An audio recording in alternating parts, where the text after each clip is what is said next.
Hey guys, welcome back to my YouTube channel. In today's video, I'm going to show you how to send a picture as a document on WhatsApp without losing the quality. This is perfect when you don't want your images to be compressed or blurry after sending.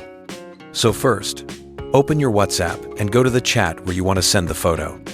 Now, instead of tapping on Gallery or Photos like you normally would, tap on the attachment icon that's the paperclip if you're using Android, or the plus icon if you're on iPhone.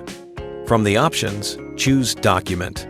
This is where the trick comes in. On Android, tap Browse Other Docs and navigate to the folder where your image is saved, like Downloads or Images. On iPhone, tap Browse, then go to the folder in your Files app where the picture is saved. If the image isn't in your files yet, first save it from your gallery into the Files app. Once you find the picture, select it and hit Send. And just like that, your image will be sent as a document, meaning it keeps its full quality, no compression at all. Thanks for watching, and don't forget to like this video and subscribe for more helpful tips. See you in the next one.